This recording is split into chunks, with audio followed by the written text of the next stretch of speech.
नमः सिद्धेभ्यः। ओम नमः सिद्धेभ्यः। मंगलम भगवान वीर मंगलम गौतमी मंगलम पुण्य पुण्डाद्यो जैन धर्मोस्तु मंगलम सर्वे मंगल मांगल्यम सर्वे कल्याणकारिकम प्रदानं सर्वे धर्माणां जैनं जयतु शासनं जैनं जयतु शासनं। जीवं जीवं ददं जीर्णमरवशेन जीर्णनि दीप्तं देवीन्द्रलिङ्गवन्दं वन्दे तं सर्वदा शेषा।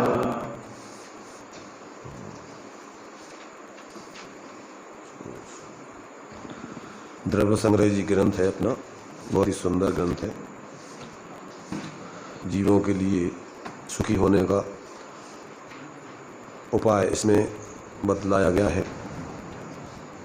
सच्चे अर्थों में जीव सुखी होना चाहता है तो उसको कितनी बातें समझना जरूरी है, उन सब बातों को इस छोटे से ग्रंथ में, छोटे से मतलब गाथाओं की तरफ से छोटा, परंतु ये बहुत बड़ा ग्रंथ है।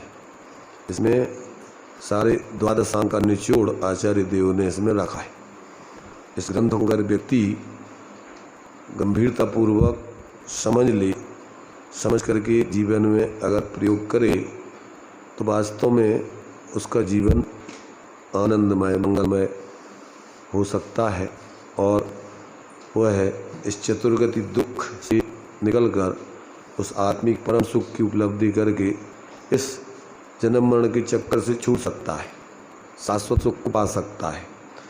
तो ये जो है यहाँ अपना इस ग्रंथ का अपन ने जो प्रारंभ किया है, मंगलाचरण में आचार्य देव ने भगवान को स्मरण करके फिर भगवान जिनेन्द्र ने जो द्रव्यों का स्वरूप बतलाया है उसको कहने की प्रतिज्ञा की है। इसमें दो जाति के द्रव्य इस विश्व में हैं और कुछ नहीं है। उन दो जाति के द्रव्यों को समझ लेने पर इस विश्व के संबंध में अपनी भ्रांति दूर हो जाती है। कहाँ से आया, किसने बनाया, कब तक रहेगा, कब नष्ट हो जाएगा, ये सब जिज्ञासाएँ इसमें समन हो जाती। तो ऐसा जो है इसमें अपने लिए जो जीव अजीब दो जाति के द्रव्यों को कहने की प्रतिज्ञा की है, उस प्रतिज्ञा के आधार पर ही फिर उन्होंने सबसे पहले जीव द्रव्य का निरूपण करने का प्रारंभ किया।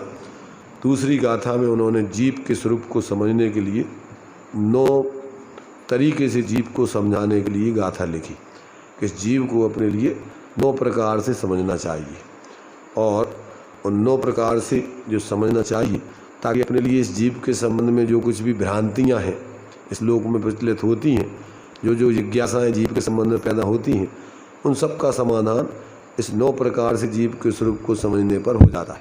पर कोई जीव के संबंध में यानी अपने संबंध में कोई भ्रांति नहीं रहती और फिर अपन किस प्रकार से इस संसार में भटक रहे हैं उसका कारण क्या है, फिर वो आगे अपने लिए तत्वों का स्वरूप बता करके उसमें से स्वपर हे उपादेय तत्वों का अपने लिए निर्णय करके फिर अपना जो मूल स्वरूप है, यदि उस स्वरूप को जीव अंदर में देख लेता है, अनुभव कर लेता है, तो फिर अनादिकालीन जो अपने मूल स्वरूप को भूलकर जीव बाहर में अनेक प्रकार की भ्रांति पूर्वक परालक्ष्य करके और जो अनेक प्रकार के मोह राग द्वेष आदि विकारी परिणाम करता हुआ जी रहा है, उसका क्रम से अभाव होकर और जीवन में जो है रत्नत्रय की प्राप्ति, माने रत्नत्रय, ये जो है लोक में रत्नों को श्रेष्ठ माना जाता है और भावों में जो है ये रत्नत्रय श्रेष्ठ माने जाते हैं। सुखी होने के जो उपाय के रूप में अपन को रत्नत्रय बतलाए हैं। इन भावों को जो व्यक्ति समझ करके अपने जीवन में उनको प्रकट कर लेता है तो उसका जीवन वास्तव में सर्वोत्कृष्ट, इस विश्व के जो सर्वोत्कृष्ट महान पुरुष हुए हैं उसमें उसकी गिनती हो जाती है, उसमें पहुंच जाता है। अर्थात वो क्रम से सम्यक दृष्टि धर्मात्मा बन करके क्रम से पंच परमेष्टि बन के परमात्मा बन जाता है। तो ये अपने लिए इसमें पूरी की पूरी प्रोसेस आचार्य देव ने बहुत ही सुंदर तरीके से सरल संक्षेप में समझाई है। तो इसमें अपना जो विषय चल रहा है वो जो 9 तरीके से जीव को समझाने के लिए आचार्य देव ने 14 गाथा तक यहाँ पर जो उनका स्पष्टीकरण दिया है, उसमें से अपनी 6 गाथाओं तक की चर्चा हो गई थी, जिसमें से अपने लिए जो 9 अधिकार हैं, जीवो, उपभोगमो, यहाँ तक 3 गाथाएँ उपयोगमय स्वरूप को समझाने के लिए, और एक गाथा जो जीव जीता है तो कैसे जीता है संसार दशा में, परमार्थ से उसका क्या जीवन है। इसी प्रकार से उपयोग का जो स्वरूप है वो क्या है, उपयोग जिसके माध्यम से जीव को पहचाना जाता है, उसका मूल लक्षण है। तो उसके लिए अपने लिए 3 गाथाओं के माध्यम से आचार्य देव ने, क्योंकि ये खास है, उपयोग को समझना बहुत खास है, इसलिए 14 गाथाओं में 3 गाथाएँ, सिर्फ 14 नहीं 12 गाथाओं में इस उपयोग को समझाने के लिए 3 गाथाएँ। तो इसमें अपने लिए उपयोग के 2 भेद करके और फिर उनका व्यवहार से और परमार्थ से उसका स्वरूप क्या है वो बता करके, और जीव के उपयोग जो है वास्तव में जीव का संसार दशा में उसका परिणमन जो है मूल में 2 प्रकार का उपयोग है, और उसका परिणमन दर्शन उपयोग और ज्ञान उपयोग। दर्शन उपयोग का परिणमन 4 प्रकार से होता है और ज्ञान उपयोग का परिणमन 8 प्रकार से होता है। सामान्य से उसको प्रत्यक्ष और परोक्ष ज्ञान के रूप में 2 भेदों में बांट देते, और फिर अंत में उसका उपसंहार के रूप में सामान्य से उसके जो है जीव के 8 चतुर्णान दंसन सामण्यम जीव लक्षणम भणियम व्यवहारा शुद्धनया शुद्धम पुण्य दंसनम नाणम। ज्ञान दर्शन चूँकि 2 गुण हैं, और वो 2 गुण के रूप में ही रहेंगे अनादि अनंत, उसमें कोई न तो वो कम हो सकते न ज़्यादा, न उनका अभाव हो सकता है। ऐसे उन सामान्य से शुद्ध ज्ञान दर्शन जीव का लक्षण है, और परिणमन की दृष्टि से दर्शन का परिणमन 4 प्रकार से होता है, चक्षु के रूप में, अचक्षु के रूप में, अवधि के रूप में और केवल के रूप में। अर्थात संसार दशा में उसका जो है 5 इंद्रिय और मन के माध्यम से जो ज्ञान होता है, उस ज्ञान के पहले जो सामान अवलोकन या आभास होता है वो चक्षु और अचक्षु दर्शन में आ जाता है। इंद्रिय माने चक्षु इंद्रिय के होने वाले ज्ञान के पहले जो सामान अवलोकन होता है, पदार्थ आभास, वो चक्षु दर्शन कहलाता है, और बाकी इंद्रिय और मन के माध्यम से जो अपने लिए ज्ञान होता है उसके पहले जो सामान्य पदार्थ का आभास होता है वो अचक्षु दर्शन के अंतर्गत हो जाता है। और फिर अवधि ज्ञान के पहले जो सामान्य आभास होता है वो अवधि दर्शन है, और जब पूर्ण ज्ञान हो जाता है तो उसके साथ साथ पदार्थों का सामान्य विशेषात्मक स्वरूप निरंतर माने ज्ञान में आता रहता है, वो केवल दर्शन और केवल ज्ञान एक साथ युक्त ज्ञान में बढ़ते उपयोग में बढ़ते रहते। तो ये जो है जीव का जो है इसके माध्यम से ही माने जीव का वो लक्षण है, वो किसी भी हालत में ज्ञान दर्शन का अभाव जीव के नहीं होता है, चाहे वो किसी भी परिस्थिति में रहे संसार की, निगोद दशा में सबसे जघन्य अवस्था में पहुँच जाए, फिर भी उसका ज्ञान दर्शन लक्षण प्रकट ही बना रहता है। वो भले ही बहुत थोड़ी मात्रा में टिमटिमाता हुआ है, इसको अपन बोलते अक्षर के अनंतमा भाग, जिसका क्षय नहीं हो सकता है कभी। ऐसा जो है अपने लिए ये जो है जीव को जो है अपन को समझने के लिए जो 9 तरीके हैं, तो उसमें जो है ये उपयोग के जो अपने लिए 2 भेद करके उसके 4 और 8 भेद करके, और उसका सामान्य से स्वरूप है, और परमार्थ से तो उसका शुद्ध ज्ञान और दर्शन, जानना और देखना मात्र उसका लक्षण है। तो उसके माध्यम से अपन वो ज्ञान दर्शन कहाँ से आ रहा है, देखो ज्ञान दर्शन प्रकट है, पर जिसका वो ज्ञान दर्शन है वो आत्मा अप्रगट है, तो उस लक्षण से लक्ष्य को अपन को पहचानना है, उसको ग्रहण करना है। तो उसके लिए अपन को जो है उपयोग लक्षण से ही अपन उस आत्मा को ग्रहण कर सकते हैं, पकड़ सकते हैं, अनुभव में ले सकते हैं, और अपने बारे में जो अनादिकालीन भ्रांति है उसको दूर कर सकते हैं। काहे की भ्रांति चल रही है, खुद से अनजान है, दुनिया को जानने वाला खुद को नहीं जानता है।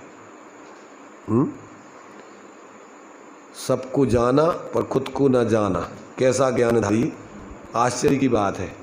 मैंने ऐसी स्थिति है, वो एक कबीरदास जी का एक भजन है, जैसे कि पानी में मीन प्यासी मोहे सुन सुन आवे हाँसी। क्या अर्थ होता है, जो मछली होती ना, मीन माने होती मछली, और वो पानी में प्यासी है। कहाँ रहती है मछली, पानी में रहती है। और अब वो प्यासी प्यासी रह करके परेशान होती है, दुखी रहती है, यहाँ तक कि मर जाती है। एक दृष्टांत अनुभव प्रकाश में पंडित दीपचंद जी कासली वाले भी ऐसा दिया है। क्या दिया है कि एक धोबी था, गांव के बाहर नदी में कपड़े धोने के लिए ले जाता था वो, और गर्मी का टाइम था, कपड़े धो रहा था, तो उसको प्यास लग रही थी बहुत ज़ोरों से। तब वो सोचने लगा कि अपने पास कपड़े बहुत हैं धोने के लिए, अब इनको अपन धो लेंगे तो इसके बाद में पी लेंगे पानी।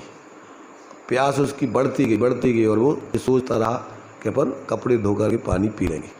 और ऐसी स्थिति बनी कि वो इतनी प्यास लगी उसको, वो प्यास ही मर गया। कितना पानी पीने के लिए कितना टाइम था उसके लिए? सिर्फ थोड़ा सा 1 मिनट के लिए बंद करके वो नहीं, जिसमें पानी में खड़ा है, वो बहती हुई अच्छी बढ़िया नदी है, और उसमें से सिर्फ उसको अपने हाथ में लेकर के भर के सिर्फ पानी पीना था, कहीं जाना नहीं था उसको पानी पीने के लिए। ऐसे ये जीव को इतने काम हैं कि एक क्षण को भी वो अपने स्वरूप को देखने का उसके पास टाइम नहीं है। कितनी देर लगती है आत्मा को अनुभव करने में, देखने में? बोलते पर क्षण भर निज रस को पी चेतन मिथ्या मन को धो देता है, कासायक भाव विनष्ट करे निज आनंद अमृत पीता है, अनुपम सुख तब विलसित होता। माने उसके जीवन में जो उसकी दौड़ जिसके लिए वो लगा रहा सुखी होने के लिए, सारे जीव प्रयत्न कर रहे सुखी होने के लिए रात दिन, परंतु ज्ञानी क्या कहते हैं? सुख प्राप्ति हेतु प्रयत्न करते सुख जाता दूर है। क्यों ऐसा क्यों हो रहा है? अपन सुख प्राप्ति हेतु रात दिन प्रयत्न कर रहे हैं और सुख दूर होता जा रहा है। क्या हो, इसमें क्या गड़बड़ी हो रही? ऐसा होना चाहिए कि जब सुख प्राप्ति हेतु प्रयत्न कर रहे हैं तो सुख अपन को मिलने चाहिए ना, दूर कैसे होने चाहिए? क्या कारण है उसका? है?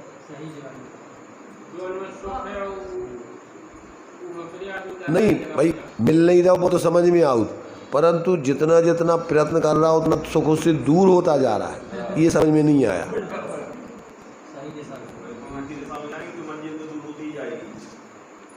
माने सुख तो है अंतर में, और अपन बाहर में रात दिन तीव्रता से प्रयत्न करते हैं। जितना तीव्र प्रयत्न करते हैं उतना ही अपन सुख से दूर होते जाते हैं।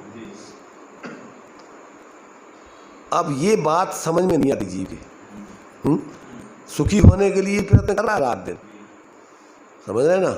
परेशान है वो, ऐसे आपस में मोहल्ला में उसकी नाली का पनाला जहाँ से बहता है उसमें झगड़ा होता रहता रात दिन, बेचैन है। और उसने जो है पंचों बुलाया कि हमारा फैसला करो, और पंच आए फैसला करने के लिए, और उसने कहा कि भाई देखो एक बात ध्यान रखना, फैसला तो आप ठीक है करना, परंतु एक बात ध्यान रखना कि हमारी नाली के बारे में आप कुछ नहीं कहना।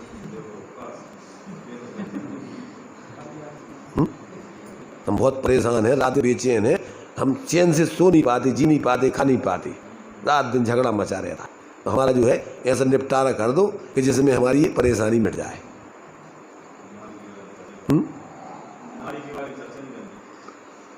ऐसे ही कुछ अपनी जो धर्मात्मा जो लोग बनना चाहते हैं, जो संप्रदायों में बाड़ों में कैद हैं, उनकी भी ऐसी दशा है कि हमारे इस बाड़े के बारे में, हमारी जो चल रही इनके बारे में तुम बात नहीं करना कुछ, जो हम कर रहे हैं धर्म के नाम पर, और बाकी तुम हमें परेशान है, हमें सुखी होने का रास्ता बताओ।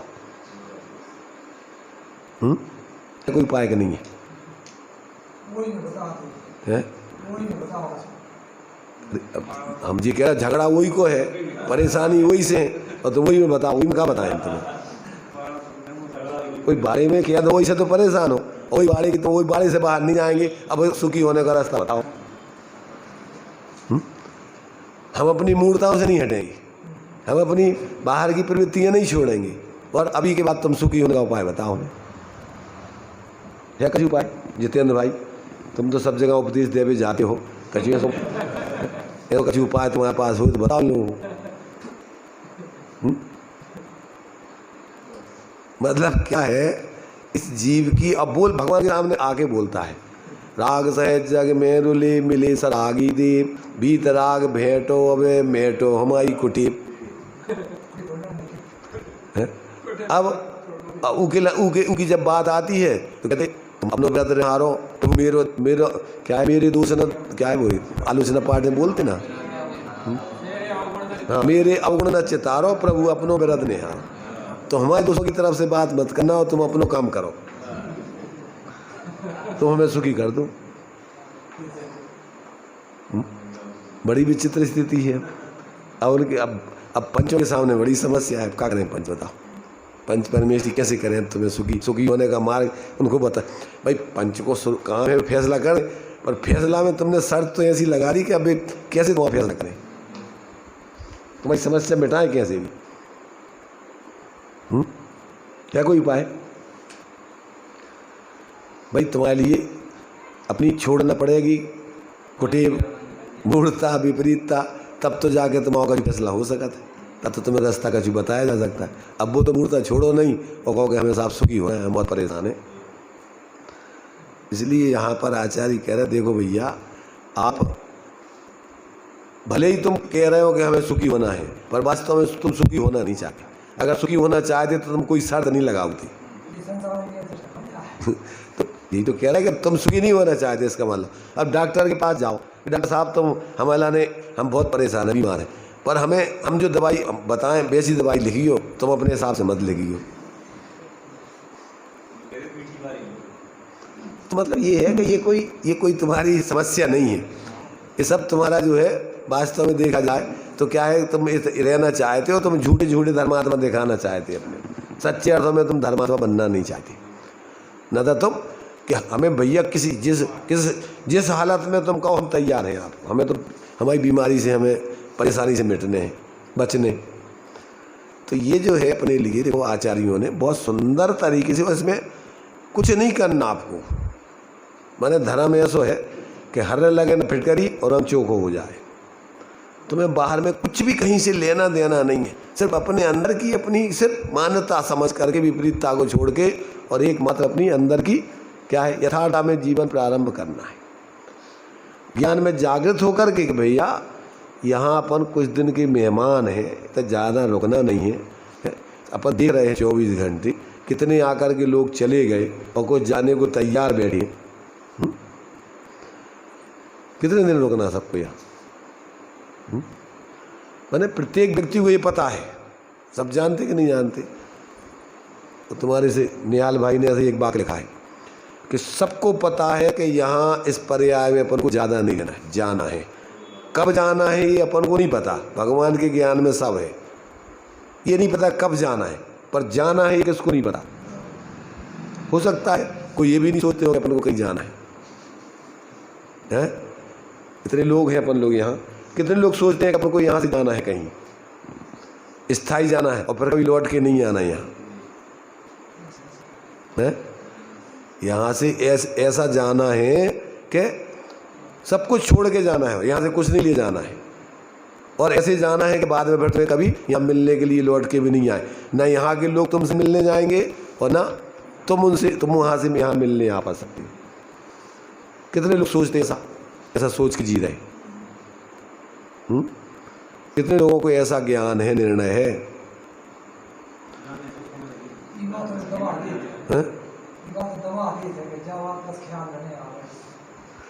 देखो ये बात ख्याल में नहीं आएगी तो जीवन में धन नहीं हो सकता है।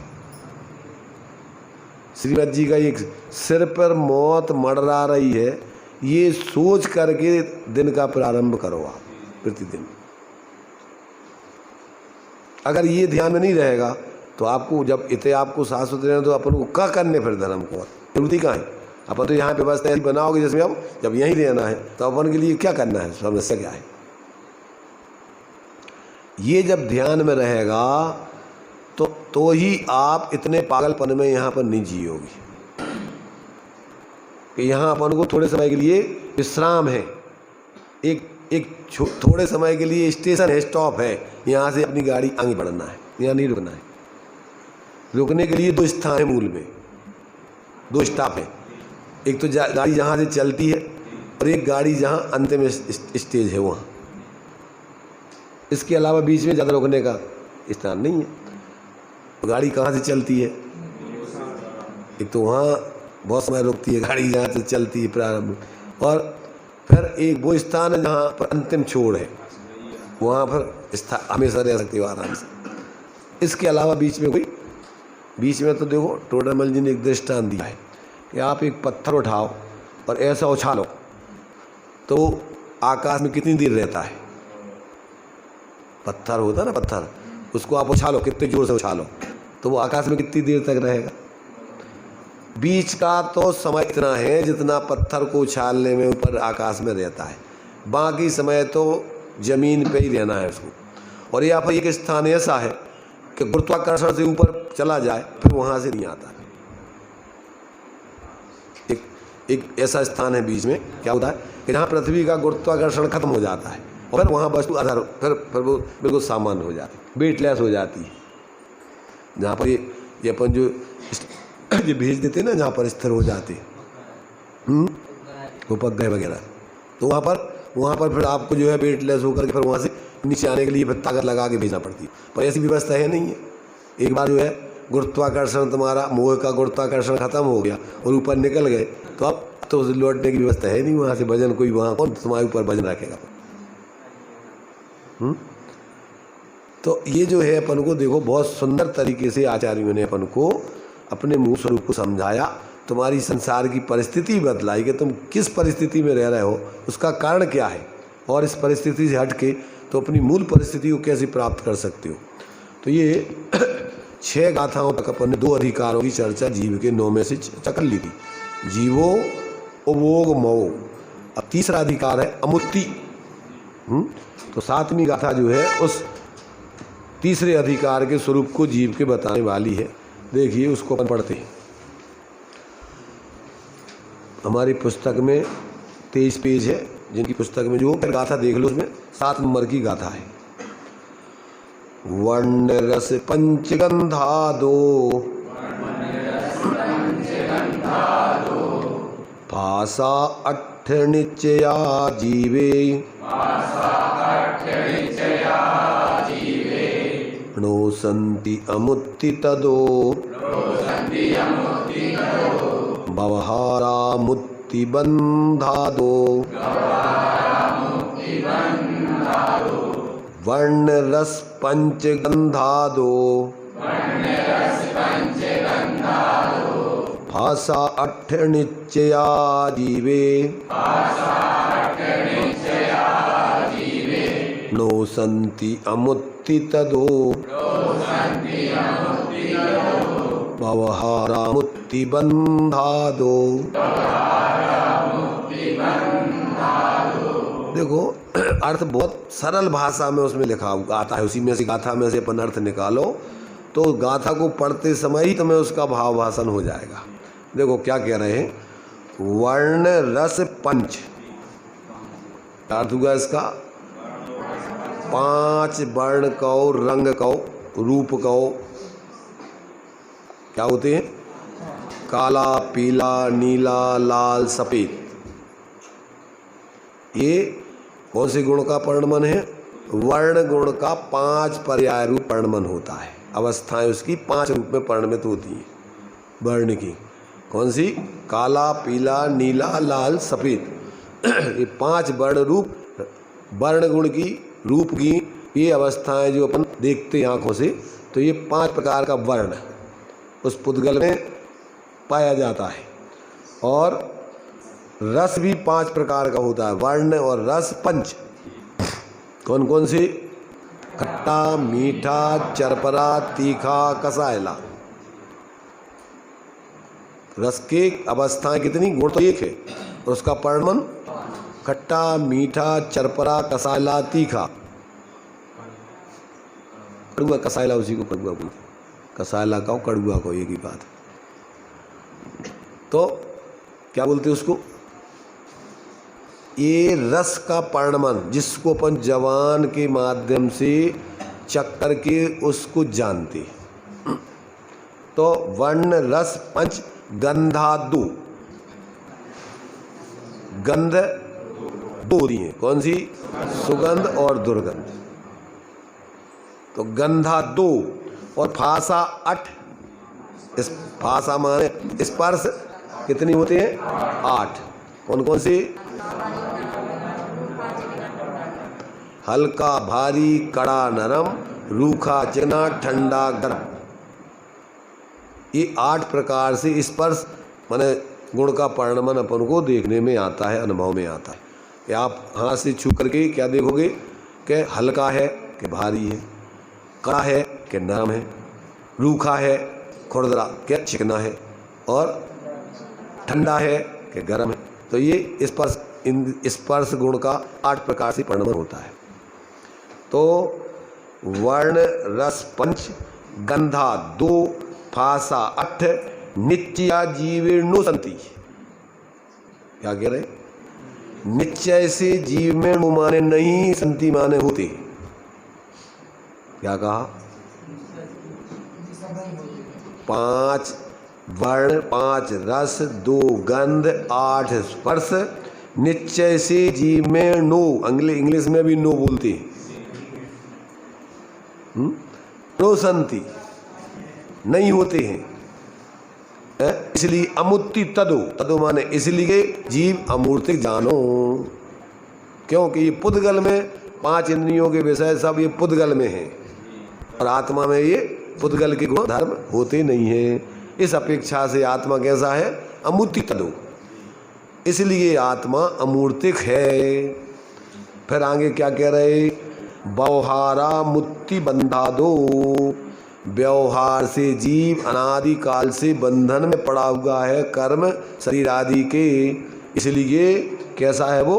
मूर्तिक बंधन से बंधा हुआ है, इसलिए व्यवहार से मूर्तिक जानो। कठिन है समझ में?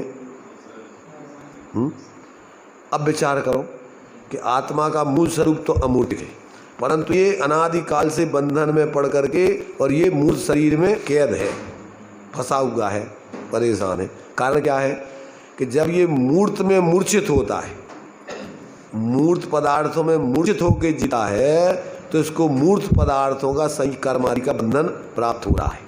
जब ये मूर्त पदार्थों में मूर्छा छोड़ के अपने उस अमूर्तिक स्वरूप में क्या है अपनापन धारण करता है, उसका आश्रय करता है, लंबन करता है, इसमें मूर्छित नहीं होता है, तो इसको मूर्तिक परे का क्रम से अभाव होकर वो अमूर्तिक दशा की प्राप्ति होती है, अपने मूल स्वरूप की सिद्धि होती है। क्या कहा? इस मूर्तिक शरीरों में बंधन में क्यों पड़ा है? ये अपराध करता है। अपन लोक में जेल में जीव क्यों जाता है? सजा क्यों मिलती है? जब अपराध करता है तो उसके लिए लोक में सजा मिलती है, हथकड़ियाँ बेड़ियाँ पड़ती। ऐसे ही 4 गति 84 लाख योनियों की जेल में इसको सजा मिल रही है। काहे की? पर पदार्थों में क्या करने? मूर्छित होने की। जो तुम्हारी वस्तु नहीं है, उस वस्तु को अपना मानने की तुम्हारी सजा है।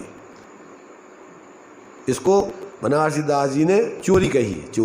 चोरी कैसे कहते हैं? किसी दूसरे की वस्तु को उठा लेना, रखी हुई वस्तु को उठा लेना, किसी को दे देना, ये सब चोरी है। तो अब जो चीज़ तुम्हारी नहीं है, उस चीज़ में तुम क्या कर रहे हो? अपनापन स्थापित करके रात दिन क्या कर रहे हो? उसको अपना बनाना चाह रहे हो, और उसकी एवज में 4 गति 84 लाख की योनियों की सजा जेल मिल रही है। और कर्मों की हथकड़ियाँ बेड़ियाँ इस जीव को पड़ी हुई, कर्म नो कर्म आदि की। क्या हो रहा है? ये इसको बंधन में पड़ा हुआ है। आयु कर्म के लिए बेड़ी की संज्ञा दी है। एक निश्चित शरीर में उसके लिए एक निश्चित समय, अब आदि होता है तो उसको छुट्टी होती नहीं है, आजीवन कारावास, एक जेल से दूसरी जेल भेजते रहते हैं उसको। तो ये अपने लिए यहाँ पर ये बात समझने लायक है। क्या समझने लायक है? कि हैं तो अपन अमूर्तिक सत्ता वाले परमार्थ से, पर मूर्तिक शरीर कर्म आदि के बीच में पड़े हुए हैं। उसका कारण क्या है?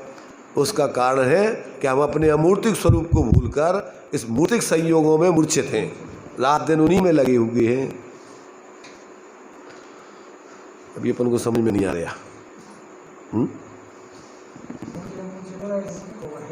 जिसमें तुम जो चाहोगे वही मिल जाओगे।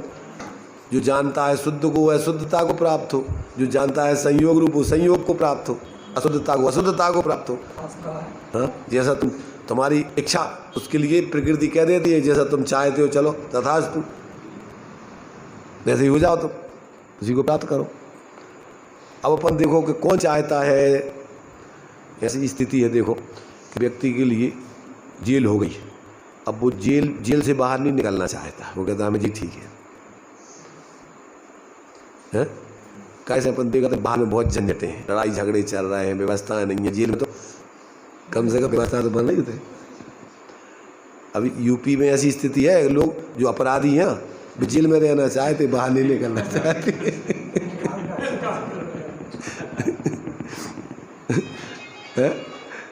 अपराधी है कम से कम जेल में सुरक्षित तो है। तो व्यवस्था बन रही है अपनी। ऐसे अपन सोच रहे हैं कि भैया भी अपन महाअपराधी है, अब बाहर में अपन सोच रहे हैं कि क्या स्थिति बनेगी, इसलिए अपन अब उस जेल पे ही रहना चाहते हैं, अपराध नहीं छोड़ना चाहते। ध्यान रखना, अगर अपराध छोड़ने की प्रतिज्ञा कर लो तो आपको मुक्ति भी हो जाएगी और पूर्ण सुरक्षा, आपको कोई किसी प्रकार से कोई आगे कोई सताने वाला नहीं। एनकाउंटर किस होता है बताओ, कि जो अपने अपराध को छोड़ना नहीं चाहता, बाहर निकलता है और अपराध पर खूंखार फिर अपने वही करने लगता है, तो उसकी ये दशा होती है। और जो अपराध छोड़ दे तो उसके लिए तो छुट्टी, आराम से स्वतंत्र होकर रहो आप आराम से। पहले मुगावली में जो खुली जेल थी ना, देखी नहीं देखी खुली जेल नहीं देखी, माधो सिंह, मोहर सिंह, पूजा बब्बा वगैरह सब, ये उनको पहले प्रकाश चंद सेठी थे। जब अगर जो डाकू थे, जो अपराधी थे, अगर वो स्वेच्छा से हमेशा के लिए हम अपराध छोड़ना चाहते और वो कोई धंधा करना चाहते आजीविका, उनके लिए गवर्नमेंट ने, पर हाँ आपको डेली जानकारी देना पड़ेगी कि हम हाँ यहाँ हैं और ये काम कर रहे हैं, तो उन्हीं नज़रों में रहोगे आप। खुली जेल मतलब क्या कि छुट्टी है आपकी, पर आपको हाजिरी तो देना पड़ेगी डेली, आप बिना अनुमति के कहीं जा नहीं सकते। तो उनके लिए गवर्नमेंट ने सारी व्यवस्थाएं दी, बढ़िया धंधे के लिए पैसे दिए, आजीविका के लिए उनके लिए जो करना है उनके लिए सब खुलवाए वो सब कार्यक्रम। तो मतलब ये है कि अगर तुम अपराध छोड़ने को तैयार हो तो प्रकृति में तुम्हें सब सुविधाएं मिलती है, मतलब मूल में तो तुम्हारे अपने पास ही सुविधाएं हैं कि तुम लेने की बाहर में कुछ जरूरत ही नहीं है। तो ये जो है इस 7वीं जो अपने लिए गाथा है, जीव के अमूर्तिक पने के अधिकार, मैंने जीव का स्वभाव क्या है, अमूर्तिक है। ये मूर्तिक रहना जीव का स्वरूप नहीं है, ये तो अपराध करने की सजा के रूप में ये मूर्तिक दशा को प्राप्त है, आज कर्म और शरीर आदि के बीच रह रहा है।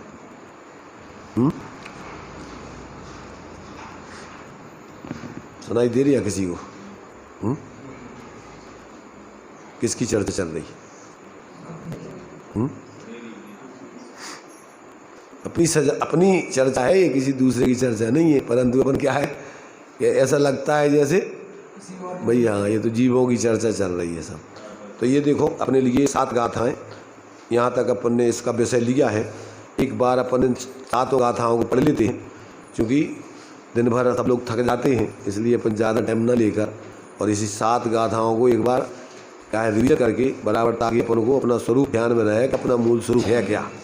देखिए मंगलाचरण से अपन पढ़ते, सभी लोगों को लगभग डेली अगर ये पढ़ते जाएं तो पढ़ते ही पढ़ते में, सुनते ही सुनते में याद हो जाएंगी, ज़्यादा अपन को आगे जाने की ज़रूरत नहीं है। तो देखिए बोलते हैं सब मैंने मंगलाचरण से अपन प्रारंभ कर रहे हैं, लय में शांति, सब लोग बोलते हुए भाव वासन करें, अर्थ सबके अपन समझते जा रहे हैं, तो उसी में बिल्कुल पूरा का पूरा सीधा सीधा अर्थ आ रहा है। तो पूरा गाथा करेंगे और उसका पूरा भाव, क्योंकि वो शब्द तो आपके लिए अर्थ को बताने के लिए है, अकेले गाथाओं को नहीं है, उसके शब्दों के माध्यम से आपको विषय समझाना है। तो इसलिए अपन को उसी गाथा के साथ साथ उसका अर्थ का भी भाव भाषण अपन करते चल रहे हैं। तो अपन देखिए मंगलाचरण से पहले अपन पढ़ते हैं क्रम से।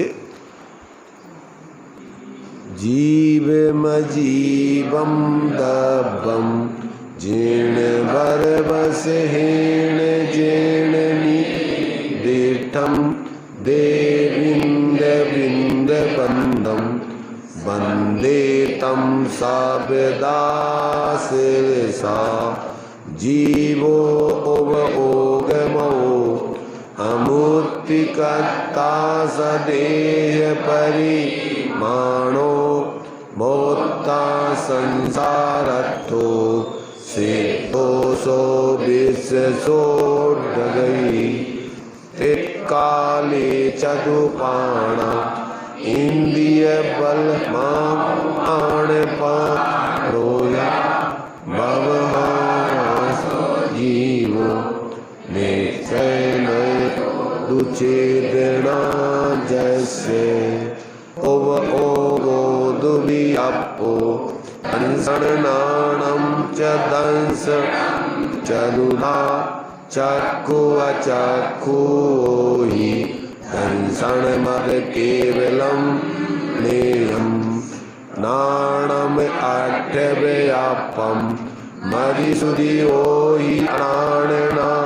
नाणी मण पजय केवल पचक्ष परोक्ष देयम च अठ चरुणान दंसन सामन्नम जीव लक्षणम भणियम भवहारासो दृढ़या दंसन पुण शरणम नाणम वर्ण रस पंचगंधादो आशा अठ निश्चया जीवे नो संति अमुक्ति तदो भवहारा मुक्ति बंधारो। ये 7 गाथाएं अपने लिए जीव के स्वरूप को समझने के लिए 3 अधिकारों में अपन ने इसको पढ़ ली, उसका स्वरूप भी समझ लिया और मूल स्वरूप अपना क्या है और उस मूल स्वरूप को भूल करके अपनी क्या दशा हो रही है वो भी अपन बीच बीच में इसमें अपन विचार करते जा रहे हैं। यदि अपने लिए अपने उस मूल स्वरूप की सिद्धि करना है तो अपन अपने गलती को छोड़ के उस मूल स्वरूप से जुड़े तो अपना ये जो भी संसार की दशा है उसका क्रम से अभाव होकर और अपनी उस परमार्थ स्वरूप की सिद्धि होकर के जीव की संसार दशा का अभाव होकर वास्तव में सच्चे सुख को उपलब्ध हो सकता है। ये बात अपन को इसमें बीच बीच में अब ये की टीका वगैरह भी विस्तार में इसकी दी है, तो इसको अभी अपन नहीं देखते, अभी अपना टाइम हो गया है इसलिए यहीं अपन इसको विराम देते हैं।